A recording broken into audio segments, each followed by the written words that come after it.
Sungo Manye Brinda Lor Takucho Jetio Segre Kechakunte Laetitia Cynthia Tuemo Bete Steve Junior Tuemela Momo Karine Tuomeni Erna Karel Tio Tatiana Raissa Wangum Aïssa Yugan Kamgo, Anne Brielle, Zontier Takmo Bessani. Lycée technique de Manengolé, Serré comptabilité et gestion, Ju Yuda Kevin Lucrèce, Juda Douanla de Chanel et Kanjume Ngele Pascal et Kwele Jean Ernestine, Fomena Kenye Kene André Boris, Fodio Fone Jordan, Kenfakatou Gildas, Mawamba Thérèse de Laurence, Njobogu le Christian, Sandou Masani Chiruma, Sanche Chenja Delbo, Sou Mbappé Thibault, Taku Deta Vanik, Tchadi Hilary Ivana, Tochie Viadel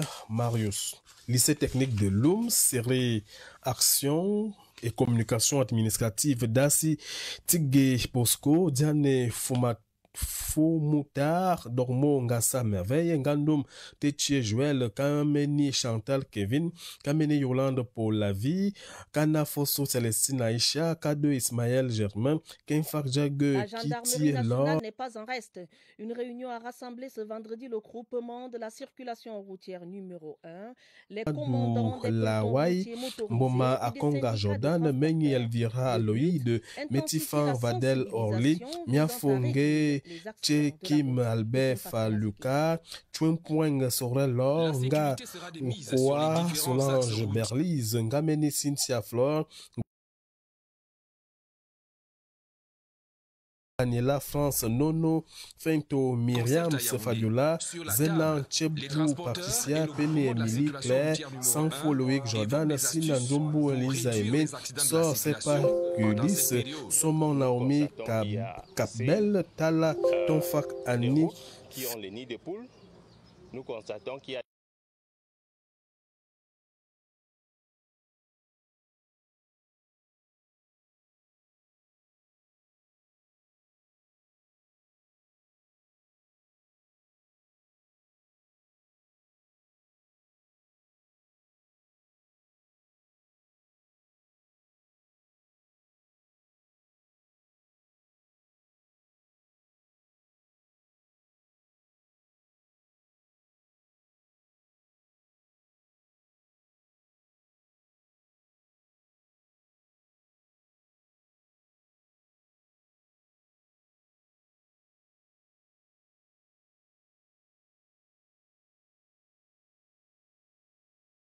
Une conférence de presse a été organisée à cet effet ce vendredi pour dire non à la discrimination, à la marginalisation, à l'insécurité foncière et au faible accès aux bénéfices et des services de base. L'initiative du Centre d'environnement et de développement a pour objet d'attirer l'attention des différentes parties prenantes sur l'urgence de la reconnaissance des droits des peuples autochtones en tant que groupe distinct au Cameroun. Elvire Angéline Ebalé pour les détails. Nos forêts sont détruites à tout moment. Des regards attristés, moulés aux voix émues de la forêt, l'ambiance mélancolique prend le dessus. Les peuples autochtones de la forêt réclament leurs droits. La forêt, c'est notre vie. Puisque c'est là-bas que nous mangeons, on se soigne, on fait la pêche, la cueillette et tout. Maintenant, pour avoir tout ça, c'est déjà comme on cherche de l'or. La forêt est en train d'être vendue. Une crise d'identité qui présente un mal profond, celui de la dilapidation des ressources. Représentés à seulement 10% de la population, les gardiens de la forêt se veulent pris en compte. Dans la forêt, il y a les arbres qu'on soigne les gens avec. Maintenant, tous ces arbres sont coupés. Nous allons vivre comment? Il faut qu'on ait l'accès à entrer en forêt. Il faut que nos droits aussi soient respectés. Entre sécuriser leurs droits à la terre, aux ressources et améliorer la gouvernance financière, les défis sont énormes. Plus qu'une simple revendication, il est question de garantir la conservation de la biodiversité et pas seulement pour les peuples autochtones de la forêt.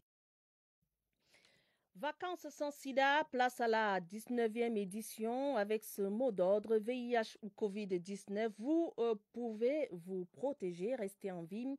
C'est, on le rappelle, une initiative de la première dame Chantal Biya. La campagne sera animée jusqu'au 31 août prochain à travers les 10 régions du pays par 600 pères éducateurs. Le coup d'envoi était donné ce vendredi par le ministre de la Jeunesse et de l'Éducation civique. Voici le reportage de Joseph Clément Omba. Rampe de lancement la 19e édition de Vacances sans sida, Synergies africaines fait chorus avec ses partenaires, mais aussi avec 600 pères éducateurs. Venus voir le ministre de la Jeunesse, Ounouna Foutsou, lancer une campagne qui résiste à l'usure du temps depuis 2003. 19 ans après, Vacances sans sida continue d'exister en s'adaptant à l'environnement. C'est la lutte contre le coronavirus. Le message, c'est l'espoir, la persévérance. Pour faire corps avec les mesures barrières, l'on mise sur les plateformes digitales. WhatsApp, Facebook, Instagram et toutes ces plateformes-là seront interconnectées, managées au niveau du CNLS afin que le maximum de jeunes soient touchés et sensibilisés. Sensibiliser, encourager le dépistage volontaire du VIH, prôner l'abstinence sont les maîtres mots d'une campagne qui cible les jeunes. En tant que père éducateur, nous allons éclairer nos jeunes pères qui sont nos semblables, attirer encore une attention sur la jeune fille qui est la plus exposée, à connaître son statut sérologique. Debout, un hommage spécial est rendu à Ali Mayatou de regretter mémoire, lui qui a présidé l'édition 2020. Par leur mélodie, plusieurs artistes célèbrent une initiative de Mme Chantal Biya ayant déjà fait tache d'huile dans la sous-région. Pour de bonnes vacances, sans sida et sans Covid-19. Un peu plus d'1 milliard de francs CFA, c'est l'enveloppe consacrée au paiement des indemnisations des occupants des emprises des routes dans la ville de Yaoundé. Quelques 500 expropriés sont concernés. Luc Atangana-Messi, le maire de la ville, a porté la bonne nouvelle aux populations. Augustin Guizana. Certains quartiers de la ville comme Kolmesen à Yaoundé 5 ou encore Kolbison à Yaoundé 7 souffrent des problèmes d'enclavement et d'habitat anarchique. Pour une ville résiliente, la communauté urbaine a lancé des travaux d'aménagement. Le linéaire des travaux pour Yaoundé 5, c'est un peu plus de 7 km de route à bitumée avec par endroit des voies de 2 fois 2 voies avec un terre-plein central et d'autres aménagements tels que l'éclairage public et autres. La même chose va se faire au niveau de Yaoundé 7. Plus de 500 personnes sont touchées par le linéaire visé. S'agissant du montant global à payer, c'est 1,7 milliard de francs CFA et ce montant est disponible. Nous disons merci et sensibilisons-nous davantage pour que nous puissions bénéficier de ces projets. Les travaux engagés par la communauté urbaine ont une plus-value pour le développement local, à en croire l'autorité municipale. Au-delà du désenclavement, ça permettrait également d'apporter un développement dans l'activité commerciale. Présent à la cérémonie de l'annonce de cette nouvelle aux expropriés, le préfet d'Umfundi a salué cette initiative qui, selon lui, participe de la vitalité de la décentralisation dans son ressort territorial. Des jeunes qui innovent dans le secteur des TIC, dans la page spéciale L'Instant TIC, allons en savoir plus ce soir sur une application qui vous permettra de surveiller votre consommation de gaz domestique et ainsi éviter les surprises désagréables et ruptures brutales et même les fuites de gaz. MyGaz, c'est le nom de cette application mise sur pied par un jeune ingénieur camerounais, Ruben Bissot. L'Instant TIC avec Irène Dianafouda. L'enseigne lumineuse du kit intelligent MyGaz éclaire la lanterne des ménagères qui se servent du gaz domestique pour mijoter de petits plats. Un exploit réalisé par les 6 membres de l'équipe conduite par le start-upper Ruben Bissot. Le produit que nous proposons est un produit qui permet de vérifier que le gaz est plein à l'achat, au consommateur de suivre sa consommation en temps réel. Ce même dispositif permet de détecter et de prévenir lorsqu'une fuite de gaz se produit. Le jet de lumière émis par ce spécimen passe du vert au rouge pour faire toute la lumière sur l'état de la bonbonne de gaz domestique. Vous collez juste le dispositif sur la bouteille et le dispositif donc lit, scanne la bouteille et peut détecter où le niveau de gaz à l'intérieur se trouve et envoie ces informations sur ce moniteur ou sur votre application mobile. Lorsque la fuite de gaz se produit, il y a donc cette lumière rouge qui va se mettre à clignoter. Alors il y a maintenant un SMS qui est envoyé à votre téléphone qui va donc vous donner les instructions à suivre pour éviter qu'un incendie se produise. En 4 ans d'existence, la start-up MyGas s'est métamorphosée pour adopter sa forme définitive qui sera miniaturisée avant d'être commercialisée si jamais l'appel de levée de fonds venait à trouver un écho favorable. Nous avons déjà épuisé nos ressources personnelles. Nous sommes en recherche de potentiels apporteurs pour nous aider à atteindre ce objectif de production de masse. Pour un coup d'essai, c'est un coup de maître sur un banc d'essai pour une belle aventure entrepreneuriale dans l'univers de l'économie numérique. Restons dans la grande maison TIC, mais rentrons cette fois dans une antichambre des TIC, notamment dans les réseaux sociaux sur Internet, où notre invité est une célébrité pratiquement. Ce soir, nous recevons Lady Sonia. Elle est coach certifiée, elle est coach de vie, elle est experte en développement personnel. Lady Sonia, bonsoir. Bonsoir. Bienvenue au Cameroun, bienvenue au 20h30. Merci beaucoup.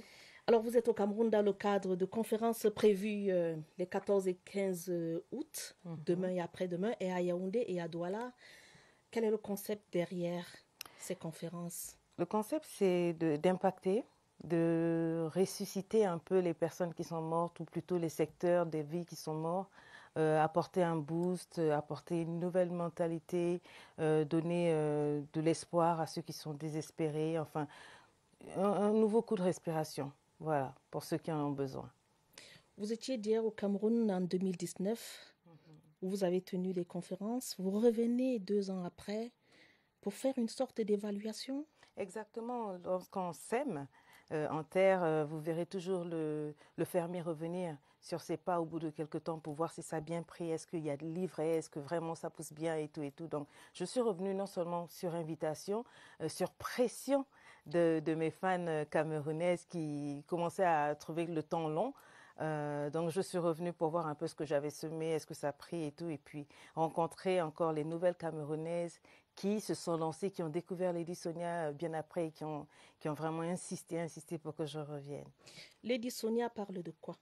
Elle parle à qui? Elle parle à tout le monde en général, mais particulièrement à la femme qui s'est oubliée, la femme qui a été dépassée, la femme qui a aimé tout le monde mais qui a oublié de s'aimer, la femme qui a découvert les autres mais qui a oublié de se découvrir, la femme qui ne sait pas sa force, la femme qui pense qu'elle est finie. Voilà, je m'adresse à ces femmes-là, je m'adresse à la jeunesse, je m'adresse à la génération à venir et je m'adresse aussi aux hommes. Et oui, je m'adresse aussi aux hommes. Oui, oui. Et qu'est-ce que vous leur dites? À qui? Aux hommes ou aux femmes? Aux femmes. Aux femmes, je leur dis que il n'est jamais trop tard pour se relever. Je les appelle les titubos. On peut avoir titubé dans la vie, mais on tombe, on se relève comme des boss. On reprend sa vie avec charisme, avec courage, et puis en impact, on va de l'avant et on fait des exploits à ce niveau-là. Est-ce que ce n'est pas une nouvelle forme d'évangélisation? Chacun l'appellerait comme il veut, mais moi j'appelle ça l'évangélisation de l'épanouissement. Et je crois que ça serait la meilleure sorte d'évangéliser, n'est-ce pas? Alors, nous parlions de votre cible tout à l'heure et vous avez parlé des femmes. Quels sont les retours que vous recevez de ces femmes à qui vous vous adressez dans vos conférences sur Internet surtout? Le retour, c'est beaucoup de témoignages, beaucoup de remerciements, des témoignages tellement extraordinaires, vous avez du mal à croire. Des femmes qui étaient au bord du suicide, les femmes qui étaient prostituées, les femmes divorcées qui étaient brisées. Pas seulement des femmes, je répète, des hommes aussi qui reviennent de loin, des hommes qui ont pris Lady Sonia comme, non pas mentor, mais comme une mère qu'ils n'ont pas eu, pour leur donner des bases sur comment éduquer, comment aimer une femme, comment s'aimer, comment réussir. Donc voilà, on a un retour positif qui se fait par milliers, par millions de vies transformées, des témoignages qui je n'aurais pas assez le temps ici d'élaborer, vous raconter tout ce qui se passe, tout ce qui se fait. Mais vous tirez ça d'où? Certains disent que vous parlez si bien aux gens qu'on a l'impression que vous avez vécu tout ce dont vous parlez en fait. Quelles sont vos motivations? Effectivement, je me suis inspirée de ce que j'ai vécu. de ma vie cassée, froissée. J'avais tout ce qu'il me fallait, j'avais de l'argent, j'avais tous les moyens. Enfin, j'avais tout ce qu'une femme pouvait rêver. Je suis mariée, j'ai 6 enfants, je voyageais beaucoup, j'avais de l'argent. Les nouvelles voitures qui sortaient, j'étais dedans. J'étais une influenceuse déjà avant même d'arriver sur les réseaux sociaux. Mais j'étais broken inside, j'étais cassée. Je savais ce que c'était que de vivre pour l'apparence. Devant tout le monde, tout allait bien, mais la nuit, je baignais de larmes. J'étais déprimée, opprimée, oppressée. J'étais au bord de me suicider. Mais avant de me suicider, j'avais résolu de tuer mon mari et mes enfants. Et c'est là que j'ai rebondi. J'ai rebondi de là. Heureusement que vous n'avez pas mis en œuvre votre projet. Heureusement pour moi. J'avais Dieu, mais pas le vrai Dieu. Je priais Dieu, je suis femme de pasteur. Je connaissais Dieu. Quand je priais pour les autres, ça marchait, mais pour moi, il n'y avait rien. Il n'y avait que des larmes. Le foyer, tout partait en vrille. Et je me suis dit, bon, si je continue comme ça n'ira pas. Je me suis relevée à 40 ans. Je suis revenue à moi-même. Je me suis découverte à 40 ans. C'est un grand regret. Mais c'est une victoire, mais c'est un regret. Comment atteindre 40 ans, vivre pour la société, vivre sur la base de tout ce qu'on vous a appris, et puis vous rendre compte que vous manquez le but de votre vie, être malheureuse. C'est à 40 ans que j'ai commencé à vivre. J'ai dit stop, j'ai tapé sur la table, j'ai dit je cale en l'air, et je me suis prise en charge. Je suis repartie à l'école, j'ai repris ma vie en main. J'ai découvert ce que j'aimais moi-même, parce que jusque-là, je m'étais mariée juste parce que la société m'avait dit il faut te marier. Si mon mari me disait que ça c'est rouge, eh ben c'est rouge. Je n'avais même pas d'opinion, je ne savais pas qui j'étais. Et donc je vivotais comme ça, j'étais malheureuse.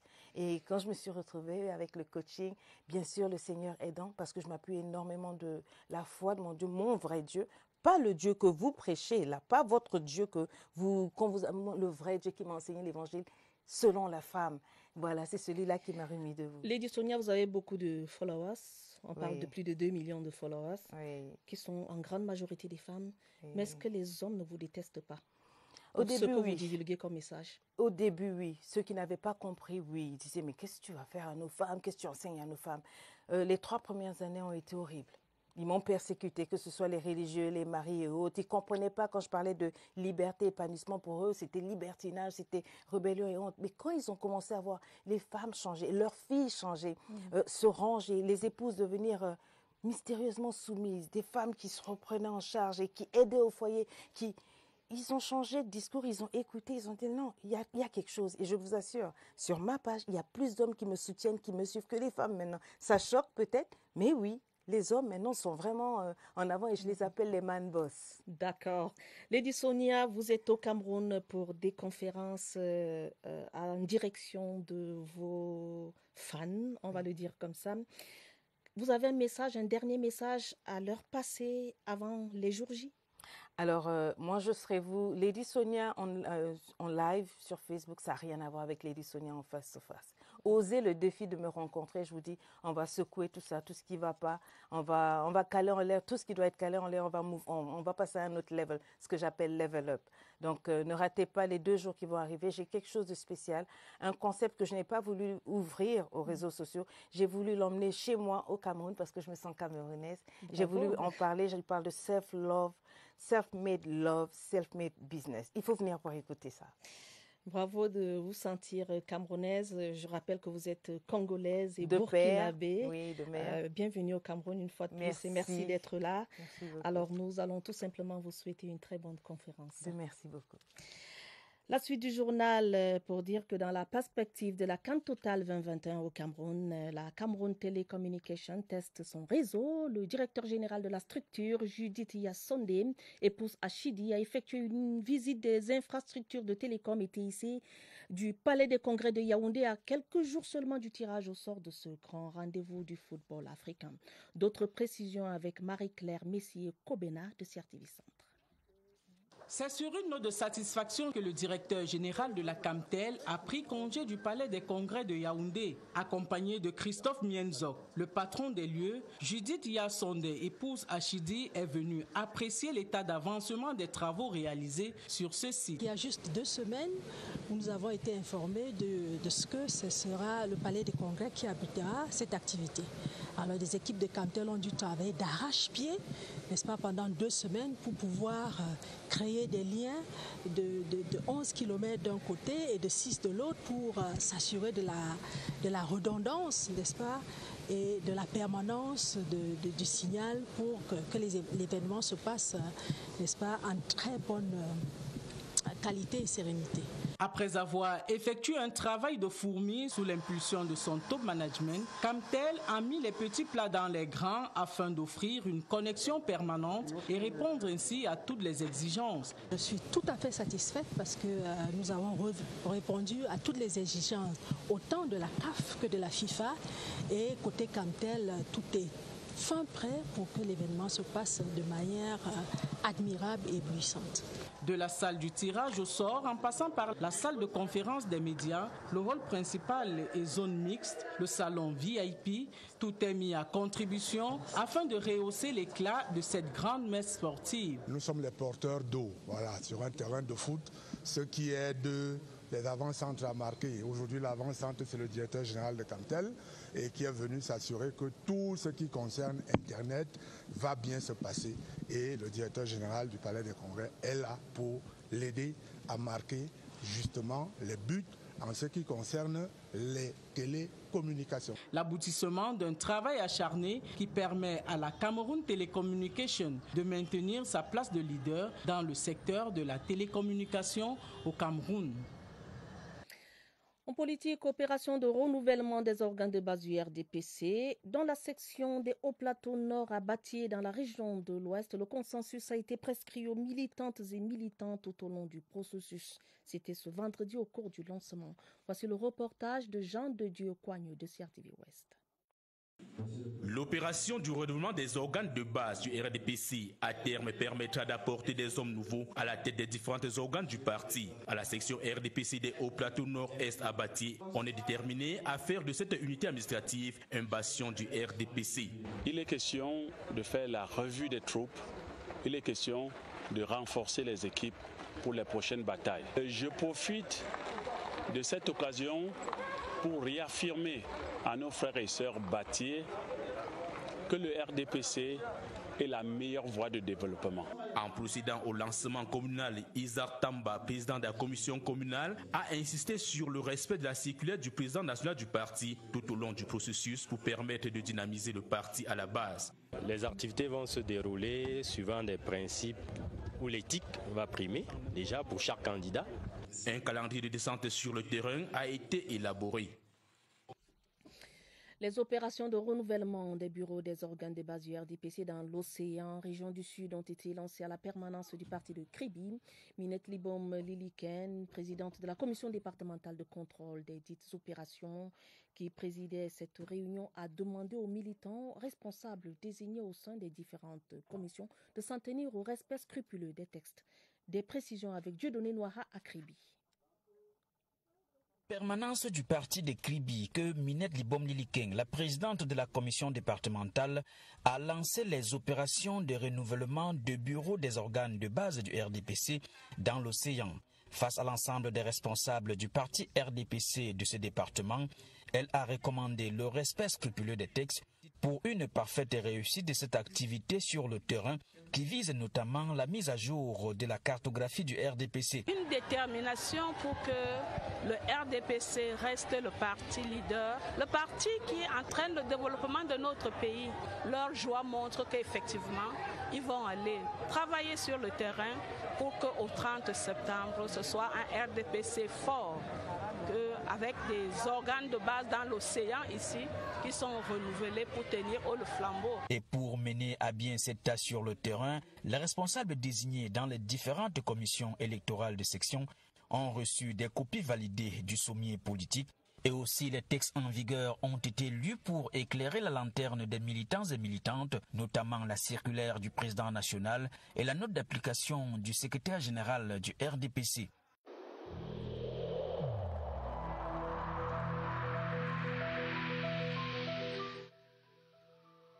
Malgré nos efforts, le Covid-19 a endeuillé de nombreuses familles et provoqué de graves difficultés dans le fonctionnement de notre économie et de notre société.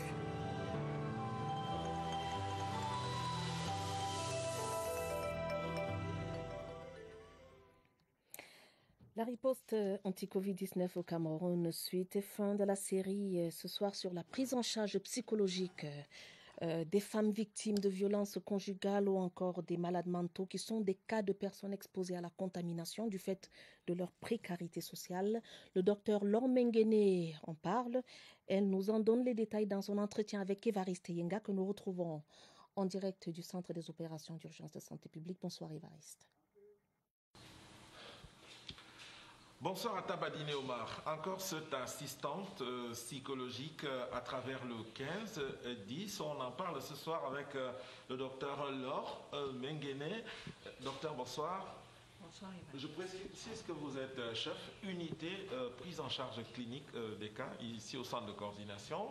On a parlé hier donc de l'assistance psychologique avec votre collaborateur, mais est-ce qu'on peut avoir des cas précis de cette prise en charge psychologique? C'est le lieu de rappeler que cette assistance psychologique est mise au service, que ce soit pour les problématiques de santé mentale liées à la Covid, que celles que l'on vit en contexte courant.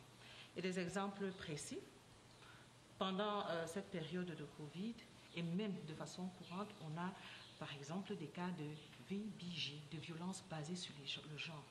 Donc, nous avons des personnes, des femmes particulièrement, qui sont souvent désemparées, qui sont dans un état de mal-être. Elles doivent dès à présent savoir qu'il y a un personnel spécialisé, disponible 24 heures sur 24, à leur disposition. Il suffit simplement d'appeler le 15-10. Un autre exemple, encore pratique, c'est cette campagne de prise en charge, de sensibilisation pour la prise en charge des personnes atteintes d'une maladie mentale et qui errent dans les rues de Yaoundé. Donc, rendu à la deuxième phase, c'est-à-dire la phase effective de prise en charge, nous sensibilisons donc ces familles qui ont les frères, les sœurs dans la rue à appeler le 15-10 pour qu'elles soient répertoriées pour une prise en charge gratuite à l'hôpital Jamou de Yaoundé. D'accord, merci, c'est bien noté, docteur Laure Menguene. On y reviendra.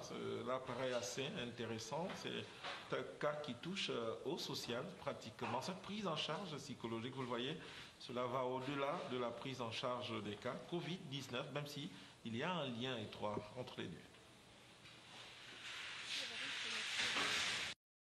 Un chiffre à inscrire en rouge dans son agenda, le 15-10. Pour la suite du journal, parlons maintenant de la commémoration du 61e anniversaire de l'indépendance de la RCA. Des manifestations publiques ont été organisées cet après-midi en la résidence de l'ambassadeur de la Centrafrique à Yaoundé. Au menu des prises de parole pour saluer le processus de pacification engagé par le président Faustin Archange Touadéra pour remettre son pays sur les rails du développement. Plus de détails avec Séverin Alegambélé. Loin de Bangui, le théâtre des opérations de pacification de la République centrafricaine, les ressortissants centrafricains, politiques, étudiants et acteurs de la société civile ont commémoré dans l'allégresse le 61e anniversaire de la déclaration de l'indépendance.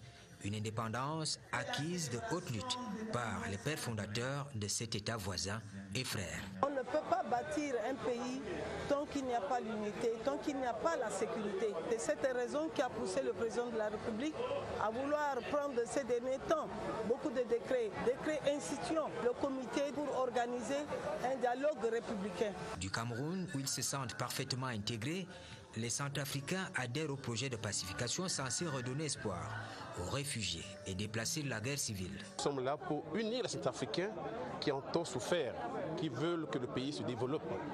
Voilà pourquoi le mouvement Cœur Uni est là pour accompagner le président Touadéra et son gouvernement. Voilà un défi, un challenge pour nous. On est en train de se faire former pour aller redonner également du plaisir à ce peuple qui attend également de la bonne gestion de son pays. À ces manifestations, le ministre des Relations extérieures a été représenté par Alain Godoué, directeur par intérim des Affaires d'Afrique, symbole de la proximité entre les plus hautes autorités de Yaoundé et de Bangui. Ces télégrammes officiels du président de la République du Cameroun, le premier à son Excellence Abdelmadjid Tebboune, président de la République algérienne démocratique et populaire à Alger. Monsieur le Président et chers frères, j'ai pris connaissance avec tristesse du très lourd bilan des victimes des incendies qui embrasent votre pays, notamment la région de Kabylie. Je tiens en cette tragique circonstance à vous adresser ainsi qu'aux familles des victimes, à l'armée et à la nation algérienne mes sincères condoléances. J'y associe mes souhaits de prompt rétablissement aux blessés, de réconfort aux nombreux sinistrés et la fraternelle compassion du peuple camerounais. Veuillez agréer, Monsieur le Président et chers frères, les assurances renouvelées de ma très haute considération, signée Paul Biam. Le deuxième télégramme est adressé à son Excellence Faustin Archange Touadéra, président de la République centrafricaine à Bangui. Monsieur le Président et chers frères, j'ai le réel plaisir de vous adresser mes vives et chaleureuses félicitations à l'occasion de la célébration par la République centrafricaine de sa fête nationale ce 13 août. J'y associe mes souhaits de santé, de paix et de prospérité pour la nation centrafricaine. Je saisis cette solennelle circonstance pour me féliciter de notre commune détermination à contribuer toujours davantage au raffermissement des excellents relations d'amitié, de coopération qui existent entre nos deux pays frères. Veuillez agréer, Monsieur le Président et chers frères, les assurances renouvelées de ma très haute considération, signée Paul Biam. En culture, défilés de mode et spectacles musicaux sont au menu de l'agenda culturel du week-end. Petit Pays est en spectacle au Temple de la Culture à Barabi, dans la capitale économique. Demain samedi, Lady Ponce se produit à Yaoundé. La ville de Zouétélé, quant à elle, vous invite à la première édition du Zouétélé Fashion Night. C'est à l'esplanade de la mairie de cette ville. Laetitia Onana déroule l'agenda culturel du week-end. Le bal des spectacles au Temple de la Culture à Barabi à Douala s'ouvre ce vendredi soir avec Petit Pays. L'avocat des femmes et les sans-visa vous maintiendront dans une ambiance chaude jusqu'à l'aube. Entre-temps, ce samedi, la ville aux 7 collines déroule le tapis rouge à Lady Ponce en spectacle dès 22h au Catios Night Club.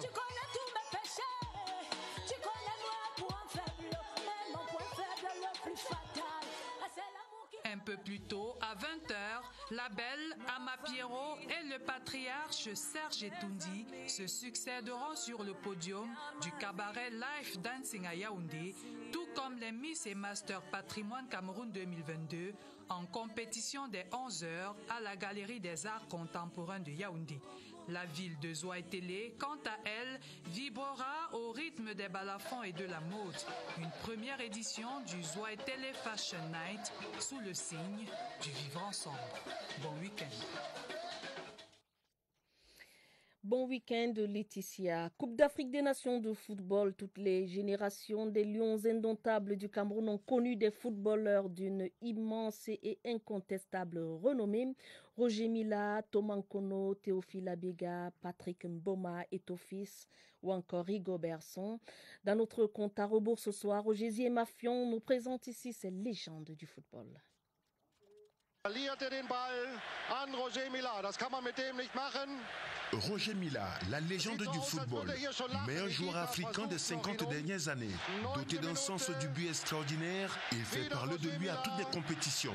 Coupe du monde Italie 90, Roger Mila inscrit 4 buts et fait du Cameroun le premier pays africain à atteindre les quarts de finale de la Coupe du monde de football. Au poste de gardien de but, Thomas Nkono émerveille le monde entier. Le chat noir, d'une détente et agilité qui intimidait tous les attaquants. Thomas Nkono est aujourd'hui entraîneur des gardiens. Patrick Mboma, attaquant qui pesait sur toutes les défenses qu'il a rencontrées, élu joueur africain de l'année 2000, 2 fois meilleur buteur des CAN. Capitaine Koura Rigobert Song, défenseur central, 137 sélections avec les Lions, 5 buts et 74 victoires. Sa détermination et sa hargne de vaincre galvanisaient tout le groupe. Rigobert Song est également le seul joueur africain à avoir participé à 8 Coupes d'Afrique des Nations, pour un total de 36 matchs joués. Un record. Le petit Samuel Eto'o-Fils, footballeur célèbre à l'échelle planétaire, meilleur buteur d'Espagne en 2006 avec 26 buts. Un joueur dont la seule présence sur le terrain rendait l'adversaire timoré. 117 sélections et 56 buts sont à son actif avec les Lions indomptables. Et voici une autre icône du football africain, Théophile Abega, milieu du terrain qui avait pour mission l'organisation minutieuse du jeu. En 1984 à Abidjan, le Cameroun remporte sa première Coupe d'Afrique des Nations de football grâce à un groupe, mais également par l'immense talent du capitaine Abega Théophile. Que vivement l'actuelle génération suive les pas des aînés. Ce communiqué de presse relatif au concours d'entrée à l'IFCPA, suite aux multiples sollicitations des candidats, la date limite de recevabilité des dossiers des candidatures au concours d'entrée à l'Institut de formation et de conservation du patrimoine audiovisuel de la CRTV est exceptionnellement reportée au vendredi 20 août 2021 par ordre du directeur général de la CRTV, la Cameroun Radio Television. Les épreuves écrites du concours restent maintenues au samedi 21 août 2021 et les épreuves orales suivront le lundi 23 août dans les différents centres d'examen de Yaoundé, Douala, Bafoussam, Garoua et Boya. Pour toute information complémentaire, bien vouloir contacter le 694 14 80 43 ou le 670 10 42 34, mais également les plateformes IFCPA/CRTV sur Facebook, Twitter et Instagram. Signé du directeur délégué, le docteur Emmanuel Mbédé. La fin du 20h30 préparée avec la collaboration de Daniel Menanga, mais également des stagiaires de l'ESTIC Erin Ngondele, Corinne Ngono et Christelle Béguinam. Vous aurez d'autres informations à minuit. Vous serez en compagnie de Joseph Guetta-Mandeng et de Clarence Ngué.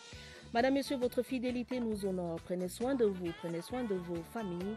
Bonne soirée à tous.